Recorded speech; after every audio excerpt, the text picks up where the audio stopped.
Okay, let's jump in and let's pick up our conversation. This is Wednesday, July 21st. We're studying the Torah portion of Et Hanan, and we are up to, let's see if I can remember where we're up to over here. We're up to reading number 4. Reading number 3 was a quick one. Reading number 4 is for Wednesday, which is today. And so we are poised to step right into the conversation. Okay, this is the 5th chapter of the book of Devarim, of the book of Deuteronomy. Verse number 1, we begin right now. And Moses called all Israel and said to them, again, context is shortly before his passing, last few weeks of his life, every day he's gathering the people and speaking to them. So on this particular day, he called them, he gathered them, and he said the following: Shema Yisrael. Sounds familiar, but this is not the Shema. This is a different ending. Hear, O Israel, the statutes and ordinances which I speak in your ears this day, and learn them and observe them to do them. So again, you need to read this a little bit differently than the way I made it sound. So basically, hear, O Israel, the statutes and ordinances which I speak in your ears this day. In other words, pay attention to what I'm telling you. Not only listen, but learn them. And not only learn them, observe them. So let's discuss these 3 words: hear, learn, and observe. Hearing means you're paying attention. You're listening, you're paying attention. It's not something that goes in one ear and not the other. It's attentive listening, or what we might call active listening. Active listening to the message of Torah and mitzvot. That's point number 1. That's the Shema. Shema means active listening. The second one, ulamadatem oisa, and learn them. What does that mean to learn? It's not just active listening. Active listening is still in the modality of receiving. It's I'm listening, I'm receiving, and I'm attentive, and I'm actively open to learning or to receiving. But learning is even more active. Learning means I now am engaging in the topic. I'm questioning and exploring and comparing and contrasting. It's an active participation with the material. So there's active listening, then there's active participative study, and the final word, the final phrase here is observe. Ushmartim la'asaisim, observe them to do them, which means talk is cheap, listening is a little bit more expensive, learning is a little bit more expensive, but action, I don't mean literally expensive, but action is the most critical. I mentioned this recently in a class. The Talmud asks the question, what's greater? What's better? To study Torah or to do a mitzvah? Study or action? And the Talmud says study is greater because it leads to action. Talmud Gadol shemevi lidei ma'aseh. Why is study greater? Because it leads to action. You can't do unless you know. But what's the primary point of it all? Not to study, not just to study. It's to study so that we know how to live our lives. We know how to do a mitzvah. We know how to live Jewishly, spiritually, be connected with God and with others in our purpose. So here, Moses, in this one sentence, in this one verse, the first verse of chapter 5 of Deuteronomy, really captures the whole spectrum of experience. We're supposed to listen, we're supposed to learn, and we're supposed to do, right? Touching on all the faculties. Okay, let's continue. Moses continues. The Lord our God made a covenant with us in Horeb. Again, the same word, the same euphemism used for, I don't know if it's a euphemism or the name that's used here for Mount Sinai. God made a covenant with us. Moses says to the people, 40 years ago, God made a covenant with us at Mount Sinai.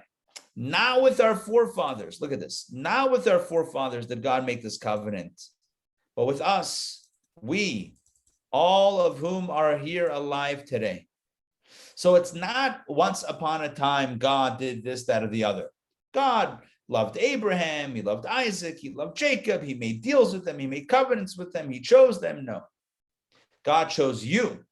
God made a deal with you. God loves you. God wants you to do Torah mitzvahs. Now, remember that old military commercial or whatever, Uncle Sam, with the finger, like Uncle Sam wants you, that sort of thing. Okay, that's exactly what Moses is doing to the people. Not exactly, even better, right? Moses is telling the people, God wants you. It's not with your parents, it's not with your grandparents, it's not with your bubbies and your zaydis, it's you. And when we study this, I mentioned this yesterday at DPP, when we study this, every time the Torah uses the word today, the commentators explain, it's the today that is today. Yeah, so Wednesday, July 21st, 2021, is the today that this verse, number 3 in chapter 5 of Deuteronomy, is speaking of.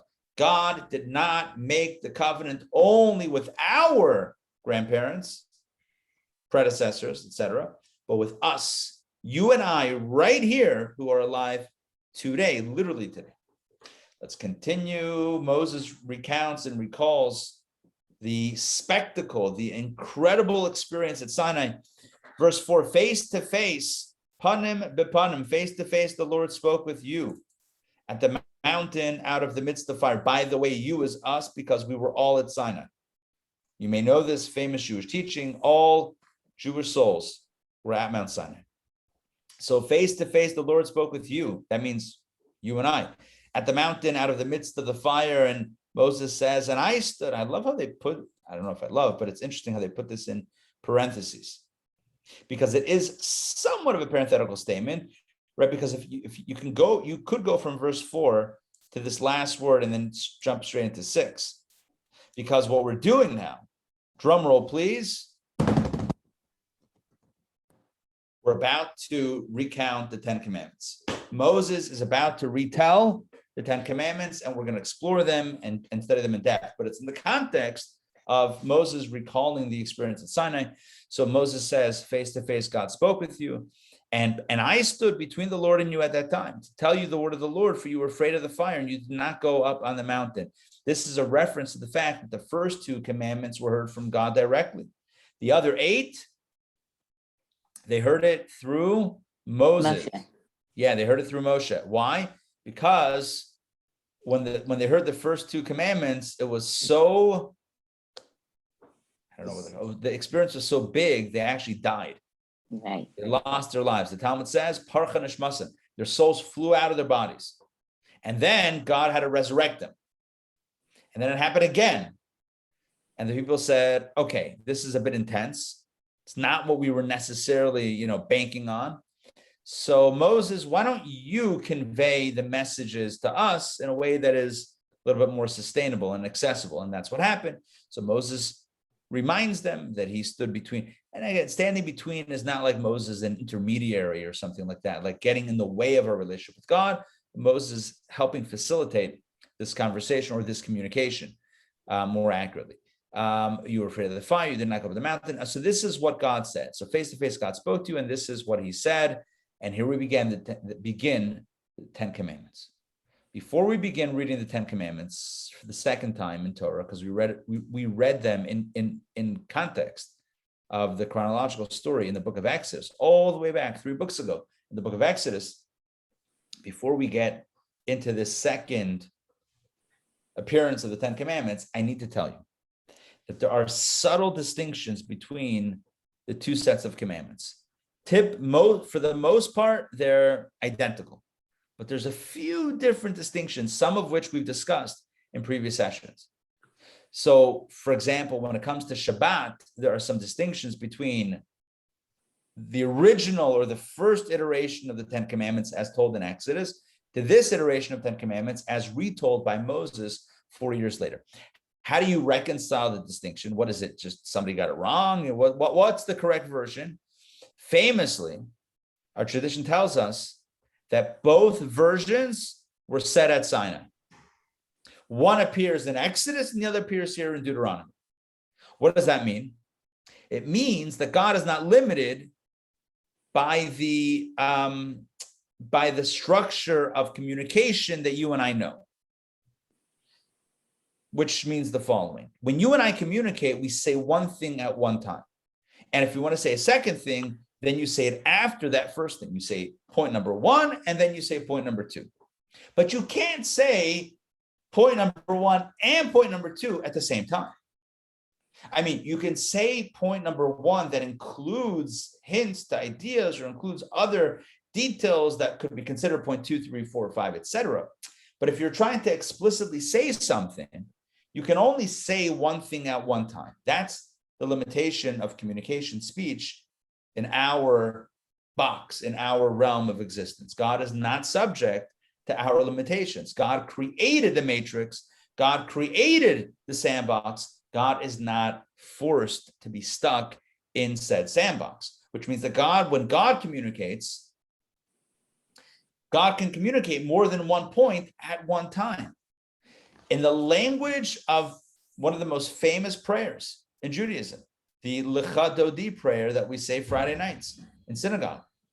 Lecha Dodi, right? In Lecha Dodi, one of the stanzas begins, Shamar v'zachar b'diborecha. That God said Shamar, the word Shamar, which means watch, and Zachar, which means remember. God said b'dibur echad, in one utterance. What does that mean?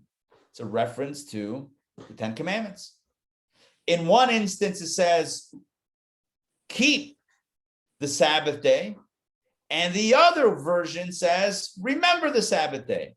So which is it? Are we supposed to keep Shabbat or remember, whatever that means? Remember Shabbat. The answer is both. Yeah, but which one did God really say? Both. Which one first? No, both at the same time. How is it possible to say Shamar and Zachar at the same time? Don't limit God, right? Don't apply your limitations to God. Shamar v'Zachar b'dibur echad. God spoke. Shamar and Zachar, guard and remember, keep and remember. God said those two phrases at the same exact time. Okay, so what this does for us. Oh, and I think last year I even mentioned audio. There's audio that you and I have possibly heard. Remember there was Laurel and Yanny or something. Remember that internet sensation? There are audio clips on the internet that you can listen to. And depending on what you visualize, you will hear that word. It's the same audio. You hit play, it's the same audio clip. But based on your perception, you hear it differently. Now, what does that mean? It means that even within the rules of nature, our rules of nature, there's still a possibility sometimes, given under the right conditions, to hear two different communications simultaneously. That's a possibility even within our realm, let alone when we talk about God, who's not subject to these limitations whatsoever. So what's the point? The point is that this is the second iteration of the 10 Commandments. And we'll see some distinctions between this one and the first and the version in Exodus, but both were said, the Dibur Echad, in one utterance. So let's go. This is what God said. We begin with verse number 6, which is commandment number 1. I am the Lord your God, Anochi Hashem Elokecha, who took you out of the land of Egypt, out of the house of bondage. You shall not have the gods of others in my presence. Okay. You shall not make for yourself a graven image or any likeness, which is, we talked about this yesterday, right? No graven images, no likeness, which is in the heavens above, which is on the earth below, or which is in the water beneath the earth. So no images of celestial beings or earthly beings or water beings that are, I don't know what a good word for that is, but ocean life or sea life. We clarified in yesterday's discussion, I think it was yesterday or 2 days ago, that this is in the context of worship. You're allowed to make a sculpture of someone, but you can't worship that sculpture, which it clarifies in verse number 9. You shall not prostrate yourselves before them, nor worship them, which again is the condition for the prohibition of verse 8. When is it prohibited to make a graven image? It's in the context of prostrating before them and worshiping them. You see how verse 8 and 9 work together according to the commentaries that I'm sharing with you. Yeah, verse 8 says, don't make the images. And verse 9 says, why? Because, or when is it prohibited? When you're going to worship them. Why not? Why not worship them? Why not worship the images? For I, the Lord your God, am a zealous God, visiting the iniquity of the fathers upon the sons, upon the third and fourth generations of those who hate me. Let's continue. And I perform loving kindness to thousands of generations of those who love me and to those who keep my commandments. So what we see here is the, what would we call it? The collateral damage, the intergenerational trauma of sin lasts for 3 or 4 generations.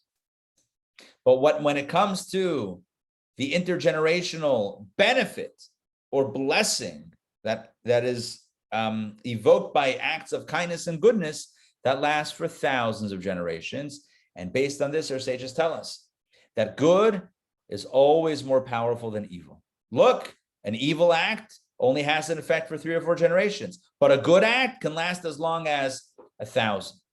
And this is something the Rebbe would often reference in various contexts. Like, for example, if something, God forbid, happened, a very negative thing happened in the world, the Rebbe would usually speak about it and then reframe it and say, look, we can learn a lesson from this. If in the realm of evil, such evil could be committed on such a large scale, God forbid, right?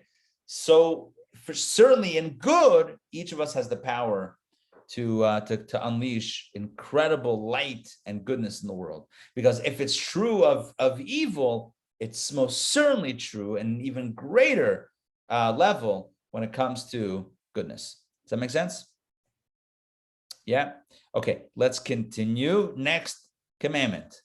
You shall not take, this is commandment number 3. You shall not take the name of the Lord your God in vain. So again, just to clarify, commandment number 1 is I'm the Lord your God. Commandment number 2 is do not have any other gods. Commandment number 3 is do not create the graven images. Commandment number 4 is do not take the name. I'm sorry. Let me rewind here for a second. This is still, no, Sabbath is 4. So this is still 3. You shall not take the name of the Lord your God in vain is 3. So what was 2? 2 is you shall not have any other gods, which includes making graven images. That is my understanding. So 1 is I'm the Lord your God. 2 is this whole thing of, anti-idol worship. And number 3 is not taking the name of God in vain.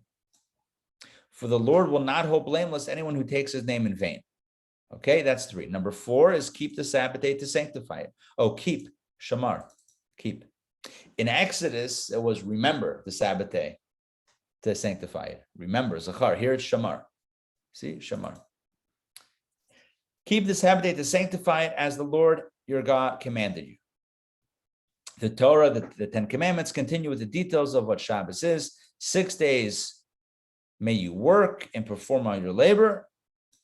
But the 7th day is a Sabbath to the Lord your God. You shall perform no labor, neither you, your son, your daughter, your manservant, your maidservant, your ox, your donkey, any of your livestock, nor the stranger who is within your cities, in order that your manservant and your maidservant may rest like you. Basically, on Shabbos, on Shabbat, the prohibition of work extends to one's entire household. Not only one's family, but also one's help. And not only one's help, but even one's animals. There's a great story of a Jew who owned a cow. And he had to sell his cow. He sold it to a non-Jewish neighbor. And a few days later, a week later, the guy, the purchaser, comes back to the Jew and he says, take your cow back, give me back my money. He says, what's wrong? He says, your cow is messed up. You got a crazy cow. What's wrong? He's like, your cow refuses, 1 day a week, refuses to work. Man smiled. That's Shabbos, right? It's a Shabbos cow. The Talmud tells the story, right? It sounds hilarious, which it kind of is also. But this man did not work his cow on Shabbos. And so it was like this internal clock that the cow knew on Shabbos, every 7 days, I'm not working. This guy tried everything. The non-Jewish guy who bought the cow tried everything. Cow wasn't budging. It's a clear. It's not commentary. It's not. It's straight up in the Ten Commandments, right? The Ten Commandments say, what is Shabbos? 6 days a week we work. The seventh day is a day of rest, and the prohibition against work applies to us, our children, our help, the household help, as well as the animals and the stranger. In other words, the non-Jew that's living in Israel, etc. This is referring to everybody who is in and around the area. Now, this raises a halakha question. Many are familiar with the concept of a Shabbos goy, which means that somebody who's not Jewish who helps out a Jew or a Jewish family on Shabbos, if they need something, lights on, lights off, whatever. We have to be very careful, even though it's something that has been popularized and whatever. When it comes to halacha, it's not so simple to ask someone to do work for you on Shabbos. The only time that you're allowed to ask someone who's not Jewish to do work for you on Shabbos is if it's for their benefit, not if it's for your benefit completely. So if they somehow have benefit from it, that's one thing. But if it's just for you, the Torah prohibits it. The Torah says no labor and includes all this, all these categories of those who are not permitted to do labor. And that essentially means we can't do the work, nor can the work be done for us.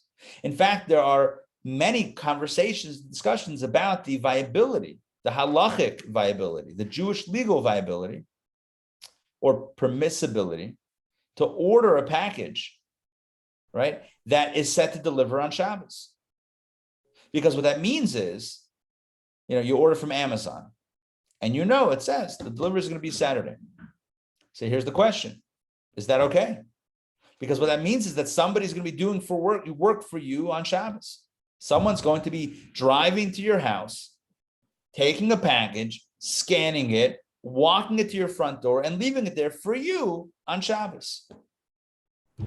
And so sometimes, I don't want to get into this issue. It's a big issue that has many subtopics and related topics, and it's a fascinating conversation. We'll have to leave it for another time.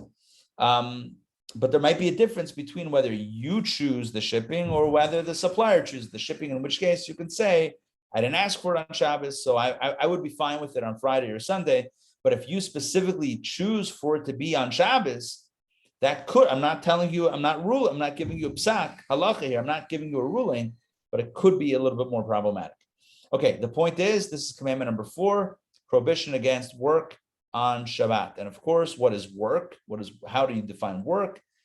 The Mishnah and the Talmud go into great detail describing the 39 specific categories of work that are prohibited on Shabbos. Let's continue, verse number 15. And you shall remember that you were a slave in the land of Egypt, and that the Lord your God took you out from there with a strong hand and with an outstretched arm. Therefore, the Lord your God commanded you to observe the Sabbath day. And here we find another distinction between the 10 commandments here and in Exodus. In Exodus, it says, why keep Shabbos? Why keep Shabbat? So why 6 days work and then 7th day rest? Because God created the world in that way. God created in 6 days and rested on the 7th. Here it doesn't say that. I challenge you to look at verses 13 through 15 and find any mention to creation. You're not going to find it. It doesn't say here that we keep Shabbos because God created in 6 days and rested on the 7th. You know where that does say it? In the book of Exodus. In Exodus, it talks about because God did it that way, we do it that way. Here it gives us a different rationale. We don't have a creation rationale, we have an Exodus rationale, right? It says, remember that you were a slave and that God took you out. Therefore, God commanded you to observe the Sabbath day. So according to the version of the 10 commandments in Deuteronomy, what's the rationale for Shabbos? It's because of the Exodus. In the book of Exodus, what's the rationale? Creation. Because God created and rested on the 7th day, so we should do the same thing. Here it's, we were slaves, God took us out, therefore we observe Shabbos. What's the connection? If you tell me that we model our work schedule after God, that's one thing. But tell me that I should rest on Shabbos every 7 days because of the Exodus. What's the connection? What's the conceptual connection? Many answers have been given. I'm sure you can come up with some on your own. One simple answer, which I like, very simple, very basic, is that you were slaves. And you know what it means to be a slave? You don't own your schedule. You know what a slave means? You're working 24/7. A slave means that you don't have your own time. And God took you out to give you your own time. And how do you express that? By not being a slave 24/7, by not working 24/7. God is saying, I want to grant you the dignity of being a human being and not a slave. A slave is always on call. A slave is always working. A slave is always subjugated to a master. And you're going to set your own schedule. And how are you going to express that? Because left to our own devices, well, yeah, I'll take a day off. Yeah, next week, No. How are we going to ensure this? Every 7 days, you have a day off. That's called Shabbos. Shabbos expresses the fact that we are no longer slaves. All right, questions or comments? Yeah, Ari. Yes. I really don't like the Rashi on this. Okay, which one? On 15. Because the Rashi says, and you shall remember that you were a slave. He redeemed you on this condition that you should be a slave to him. Yes. Oh, I love even better. And keep his command. Even better than what I just said. Yeah. Mark, thank you for mentioning that. Let me toggle it here. And let's get into some insight into what that means. Okay. Here we go. You should remember that you were a slave. So God, Rashi says, as Mark just said, I just want to bring it up for everyone to see. God redeemed you from Egypt on the condition that you will be his slave and keep his commandments. So now you're asking the question, 1 second. We just got rid of slavery and now we're a slave to God. Why is that any better? I'll tell you why it's better. And in truth, this is the whole secret of the Exodus. Because you know what Moses didn't say to Pharaoh? Moses didn't go to Pharaoh and say, you're in violation of our human rights. You should be ashamed of yourself. You're enslaving us. You're a terrible guy. We're being oppressed. That's not at all what Moses said. Moses did not say, let my people go. It's a lie. He did not say, let my people go. You know what he did say? Let my people, God said, let my people go so that they may serve me. That was the message. The message of Moses to Pharaoh was never, let my people go. My people deserve to be free. That was never the message. That's a distortion, right? We conveniently pull out from Moses' words to Pharaoh those iconic words, let my people go, 4 words. But that wasn't what Moses said. Moses said to Pharaoh, so said God, let my people go so that they may serve me. And that's a completely different message. Why? One message is, Pharaoh, I don't want to serve you. I want to be free. I want to go. The second message is, Pharaoh, we love you, man, but we have no time for you because we have a higher obligation. We have a higher calling. We have a higher commitment. And this is the compelling message that you and I can say to our own activities. When we feel like our lives are kind of spinning out of control and getting the better of us, and our time is slipping between our fingers and it's difficult to figure out whether we're coming or going, we need to tell ourselves the same message. I have higher obligations. I answer to a higher authority. I have higher commitments, greater commitments. I have a higher purpose. I don't have time. Pharaoh, I would love to build your pyramids. I would love to be involved in your pyramid scheme. Oh, it's wonderful. Pyramids, who doesn't love pyramids? They make great slides. And yeah, it's wonderful. That points directions up to the heavens. But you know what the problem is? You know what the problem is, Pharaoh? The problem is this. I have something else to do that's much more important. That's a more compelling message. It's not a selfish message. It's a selfless message. So what God is saying is, what does Shabbos do? Every 7 days, every week, we tell our work, there's something more important than you. That's the same message of the Exodus. You with me? And that's what Rashi is saying. I'm combining all these ideas together. Every 7 days, we tell our boss or our workers or our customers or ourselves, as important as the work is, there's something even more important. And you know what that is? My purpose on earth. And you know who gave me my purpose? God Almighty. And that's way more important than any papers I need to push, any phone calls I need to answer, any emails I need to get back to. That those pale in comparison. Those don't even come, those don't even show up on the radar relative to living my divine purpose.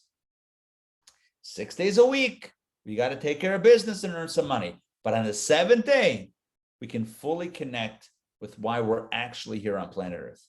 And that is absolutely breathtaking. And that is absolutely uplifting. And so that's what God is saying. I took you out of Egypt so that you can be a slave to me. What does that mean? Oh, slave, that's a trigger word. No, it is maybe a trigger word. So just delete that word and reframe it for yourself. What does it mean? God is saying, I took you out of Egypt to give you a higher calling, to grant you the dignity of purpose. Right? Viktor Frankl, Man's Search for Meaning. He who has a why can endure anyhow. If we know why we're here, we can walk through fire because we have a destination. God is saying, I took you out of Egypt to give you a higher obligation. That's not demeaning. That's not disempowering. It's absolutely empowering. Okay, back inside, and that is the rationale for Shabbos. It's a declaration that there is something of absolute value, of ultimate importance, and it's not the work that we're doing.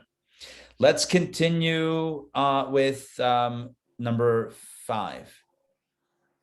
Look how quickly it wraps up here. Commandment number 5, honor your father and your mother as the Lord your God commanded you, in order that your days be lengthened and that it may go well with you on the land that the Lord your God is giving you. This is one of the very few mitzvot where there's a reward mentioned. It says, honor your parents, and what's going to happen? Your days will be lengthened and you'll be secure in Israel.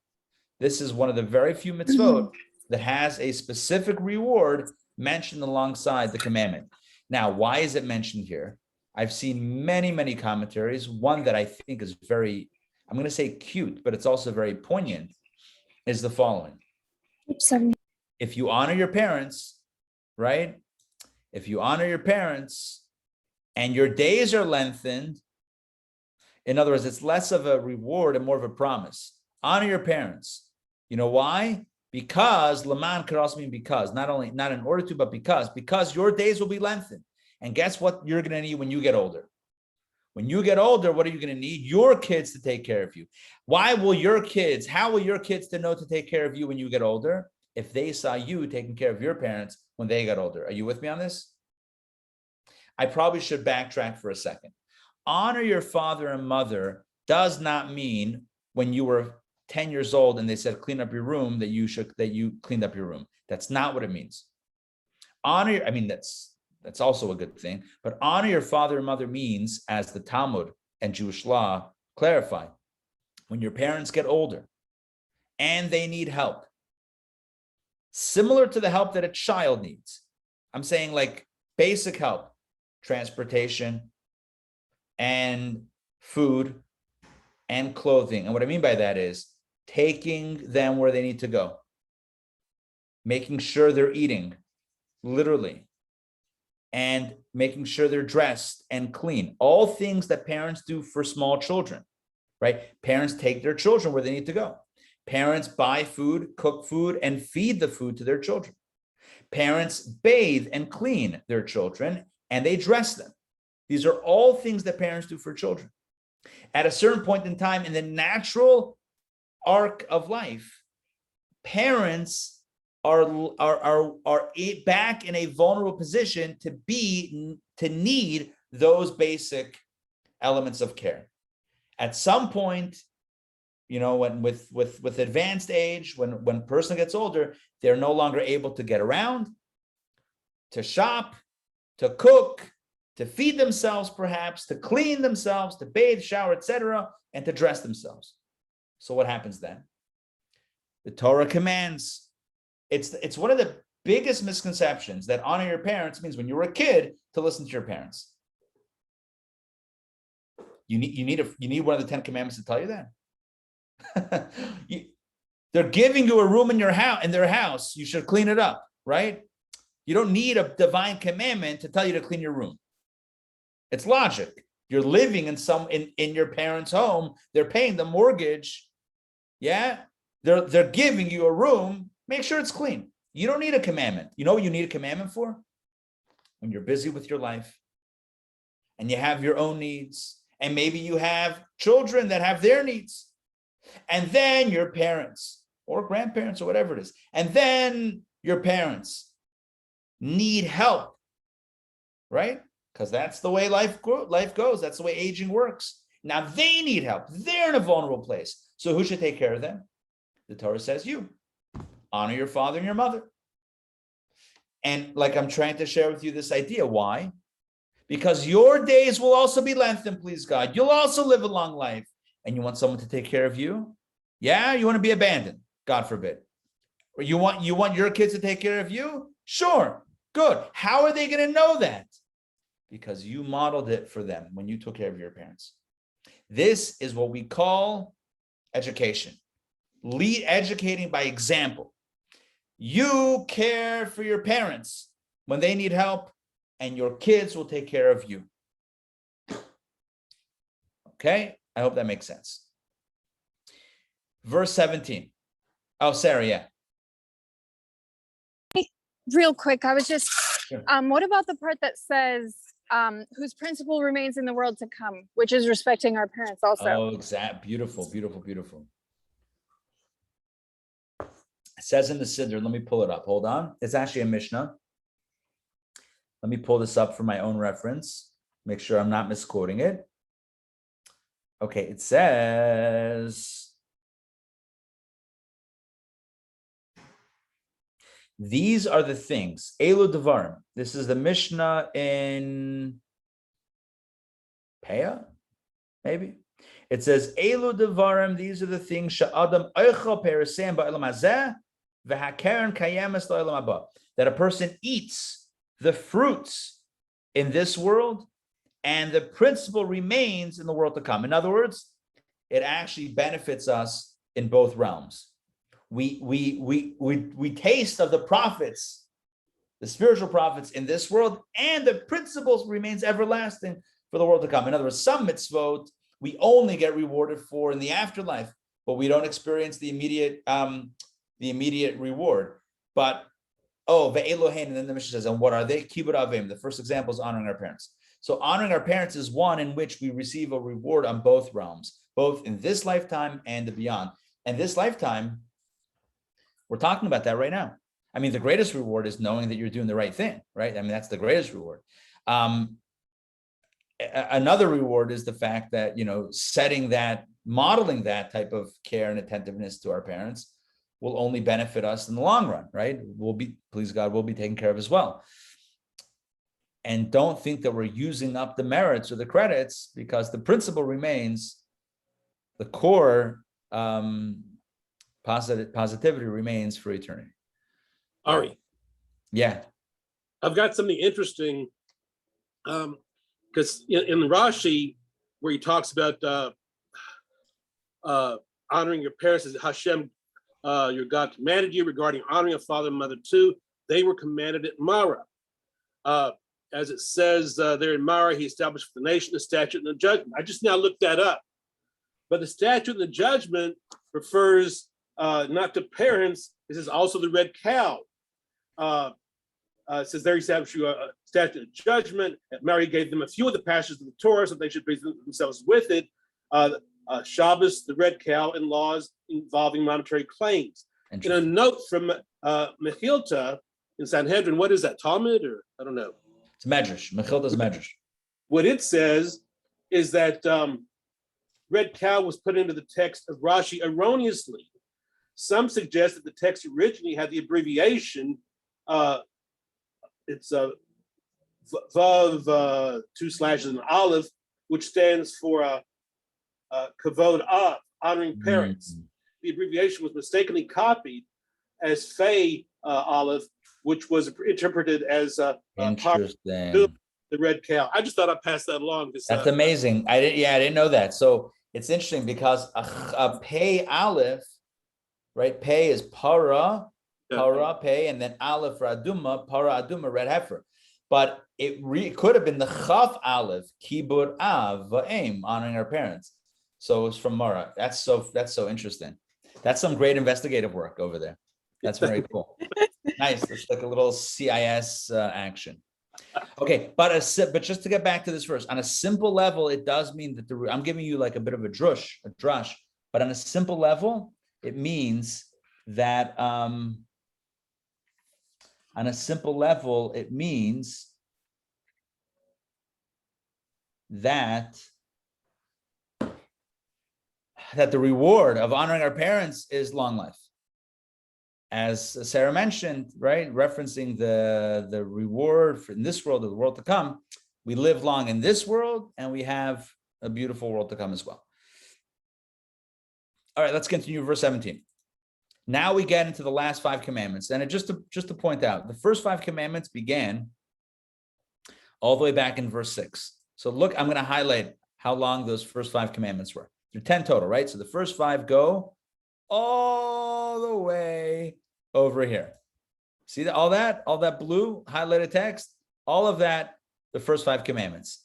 And the last 5 commandments right here, a bunch of do nots very quickly. You shall not murder, you shall not commit adultery, you shall not steal. That means human trafficking, not stealing $1 from the cash register. That's prohibited, but that's not one of the 10 commandments.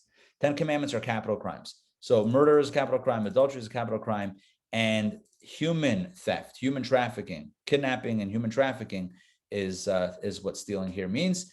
And so that's 6, 7, 8. You shall not bear false witness against your neighbor. That's number 9. And finally, commandment number 10 is this last verse. You shall not covet your neighbor's wife, nor shall you desire your neighbor's house, his field, his manservant, his maidservant, his ox, his donkey, or anything that belongs to your neighbor. Question is, why does it say all these specific things and then say anything? Right? It could have just said, you shall not covet anything that belongs to your neighbor. Right? Imagine you can just abridge the verse. You shall not covet anything that belongs to your neighbor. Why does it go wife and house and field and manservant, and then say anything? It seems like too little, too late. Like you just listed 7 things and like, oh, and anything else. So there's different ways to understand this, but one way is that anything does not mean anything. Anything means everything, not anything. The Hebrew word is kol. Kol can mean anything. Kol can mean everything. What does it mean, everything? Imagine if we change this word to everything. Then it becomes a meditation in how to not covet. It becomes the aid in assisting us against coveting.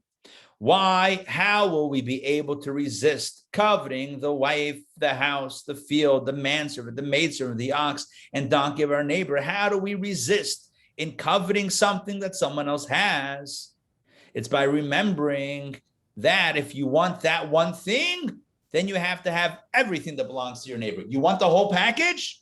You want everything? You want one thing. You can't pick and choose. You want that life? You want everything? Yeah. Oh, look at that celebrity. They're on vacation somewhere on the islands in Greece. That would be so nice. Hold on. You want paparazzi all in your face 24/7? You want to not have a pride? You want it? You can't just want the islands. You want everything? No? Okay, then this is your life. That's a meditation.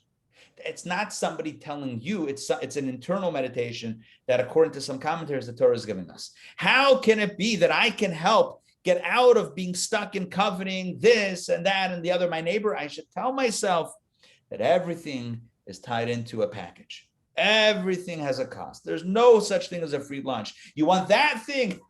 There are strings attached. It looks so pretty. It looks so beautiful. It looks so attractive. Sure. You ready to live that life? You want to give up this life for that whole life? You sure? Okay. Be careful what you ask for. Donna. So there must be a meditation for verse 17 regarding adultery too, because, regarding like murders, etc. You know how prevalent in our world adultery is. It's almost like accepted as commonplace. Yeah. So there must be a meditation for that. I guess the meditation is verse 18. If you don't covet, then you won't. Look, I don't know that there's any magical formula that I can share with you. I agree with you. It's something that is, I don't know. I've never looked up stats and how prevalent or whatever, but anecdotally, I'm aware of the fact that it's certainly a challenge. I don't think it's a new challenge. I'm pretty sure that it's always been a challenge. I feel like we learned something recently, somewhere. What was it that we learned recently? The ancient whatevers used to steal. Why? I don't know what. Steal each other's wives, whatever it is. I mean, this is not something that's necessarily. I don't think it's a new problem. I think it's an age-old problem. What's the answer? I don't know that there's a magical answer, but I do think that not coveting is step number one, right? You stop coveting, stop looking elsewhere, so to speak, and that's helpful. There's also some practical, helpful elements in Jewish law. For example, the sages, it's not a biblical prohibition, but the rabbis legislated the prohibition against yichud. You know what yichud is? Yichud means seclusion. What's seclusion? Seclusion means being alone with somebody that you're not married to. That's it. That's the end of the sentence. Being alone with somebody that you're not married to. It's in Jewish law, it's prohibited. One is not allowed to be in a secluded place with someone that they're not married to. Why? Because it's just creating the enabling, I don't know if that's the right way to say it. It's creating a space where something could happen. And that's not kosher. Someone says, "Oh, Jewish law is so archaic. Oh, so out of touch." Really? Out of touch? This never happens? That two people are alone or on a business trip or whatever it is, and it happens to, come on, really? Of course, we know what's going on. I wish that, that people would be more aware that the commandment is as on the same level as do not murder. I hear what you're saying. In other words, we take maybe this more seriously than this. Yes. Okay, I'm with you. Yeah, your point is well taken. Look, I'll tell you something else.